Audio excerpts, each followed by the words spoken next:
Welcome to Weaving Happiness Through Grief, where we navigate the delicate balance between love, loss, and the resilient heart. I'm Stephanie, an author and storyteller who found joy and healing after the unimaginable heartbreak of losing a once-in-a-lifetime love. This podcast dives into the raw truth of grief, the beauty of cherished memories, and the hope of new beginnings. Through my journey, rediscovering happiness and opening my heart again, I've learned that grief and joy can coexist, and love can find us when we least expect it. Join me as we honor the past, embrace the present, and step boldly into the future with courage and vulnerability. Let's celebrate the resilience of the human spirit and the beauty of living fully, even after a loss. Welcome back. September 1st of 2021. Things at our home were dark. We were isolated. We didn't do much except for just try to keep Jeff comfortable the best we could under a lot of medication. That brown bag that was delivered weeks earlier was still sitting in the cupboard, never touched it, never opened it. I wanted nothing to do with it. I just knew it was something there if we ever thought we might need it one day, if he ever thought he needed it. I went for one of my runs because that was I replenished my soul every day when I would go for a run. If it was half a mile or 4 miles, it didn't matter. Just enough to put on my music, a little alone time with God. And I came back in. And a few years earlier, I had heard these words that Jeff said to me, and they were four powerful words. He said, "Will you marry me?" And when I came back from my run on this day, I thought he was taking a nap. I thought he was still sleeping. I was going to go into the shower, and I looked back, and I could see that we made eye contact. And he looked at me, and he put his finger over his trach, and he just said, "Honeybee, today is the day." And those four powerful words were something I never thought was going to come. When I would go on these runs, I would oftentimes pray to God, like, please take him out of his misery. Please stop his suffering. I don't want him to have to make that choice, because I can only imagine the courage and bravery it took for him to get to that point. But he did. The suffering was too much. When animals are suffering, we allow them to go down. And when humans are suffering, there's so much stigma and this taboo conversations around the same subject matter of being compassionate and loving. For Jeff, when he said those words to me, all I could think of was, oh my God, and I stopped breathing, and everything was shifting inside of me. I could feel it. I was feeling out of control, like I was spiraling. But I also knew I needed to slow down and remember what we were doing and why we were doing it. He was dying, and he was suffering.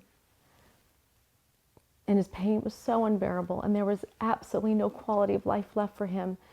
And it would have come to a point soon where he wouldn't have been able to take care of himself. So I had to shift my mind into a place where I was willing to honor his request and do something for him that was the most difficult thing I've ever had to do. But the reason behind it was out of compassion and love. And I did everything because I loved him, taking care of him, living thousands of miles apart, making the relationship work. All these things I did because I loved him. And now I need to find the courage inside of me to help him do something. Because I loved him so much, I wanted him to stop suffering. In 1995, when my brother was ill, I watched him suffer, and I sat by his side taking his last breath, and it was very different. He became paralyzed in the end. He had no quality of life, and he suffered. My brother was basically suffocating. A very slow, painful death. And it was so undignified. It wasn't available back then, and I don't know if it would have changed his mind of what he may or may not have done. But Jeff had that choice today. And he made the decision.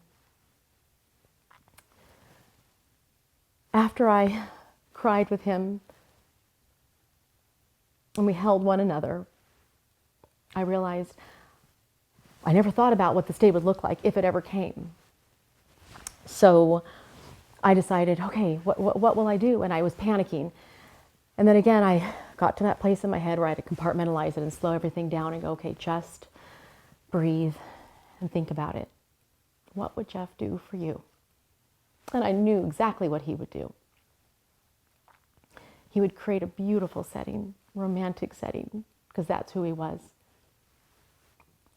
The day before, on August 31st, he had sent me this beautiful bouquet of flowers, just saying how much he loved me and how we always addressed it, Honeybee, and at the end, always and forever, Jeff. So immediately when I went back to the day prior, I grabbed the flowers, I lit a candle,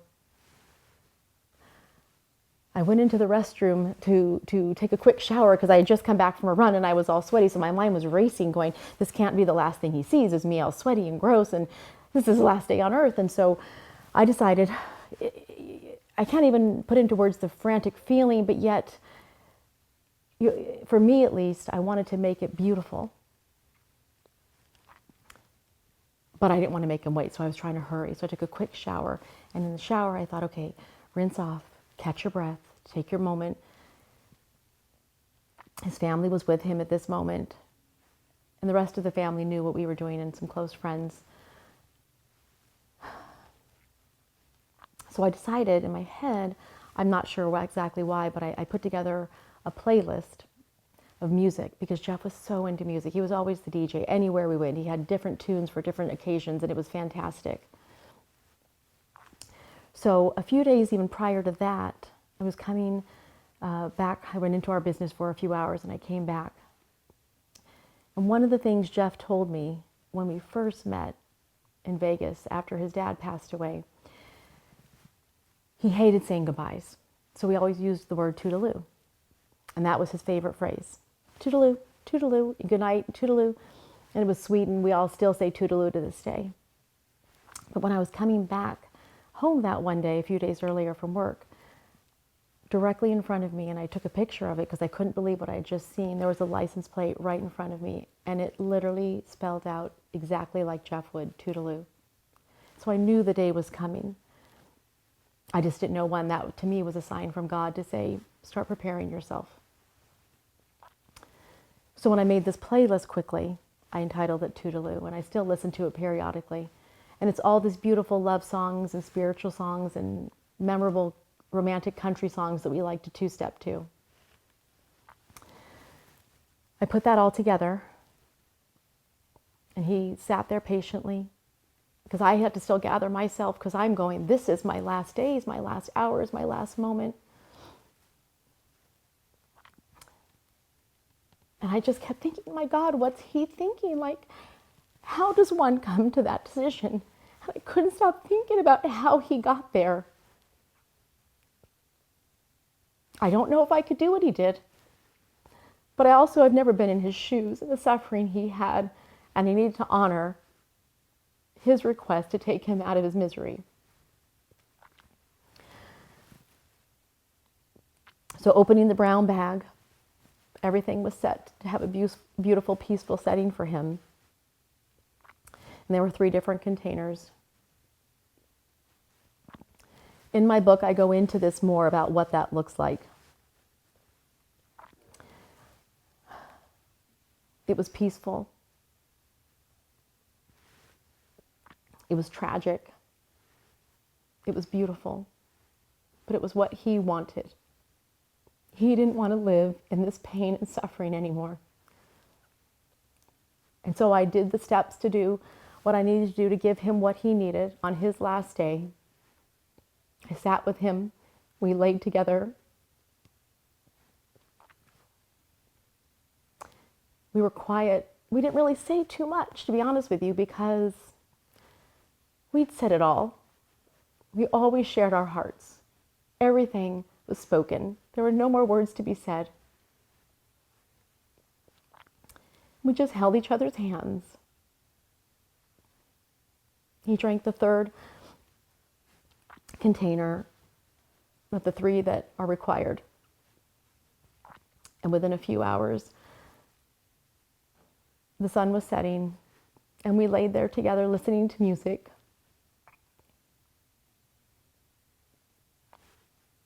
Until I knew that he was gone.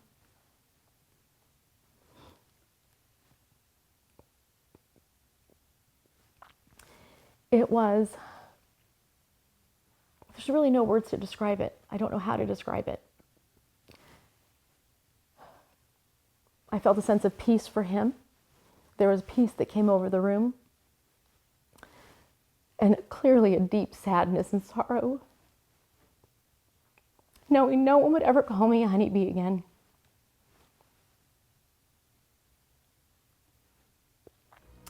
But I knew it's what he needed and what he wanted. As we close this episode of Weaving Happiness Through Grief, I want to thank you for joining me on this journey of remembrance, resilience, and rediscovery. Loss is a path none of us choose, but together we can walk through it, honoring the love that was and of the life that still awaits us. If today's story touched a part of your own journey, know that you're not alone. Grief, though profound, doesn't close us off from joy. It teaches us how to hold space for both love and loss. And sometimes, it opens our hearts to unexpected new beginnings. Join me next time as we continue to explore healing, acceptance, and the beautiful bittersweet moments that remind us life can still be filled with happiness. And remember, while we honor the love that has shaped us, we open ourselves to the hope that the future holds. Please head over to the show notes to find out more of the ways I offer guidance on the topics I discuss in the podcast, or visit thestephanieduran.com.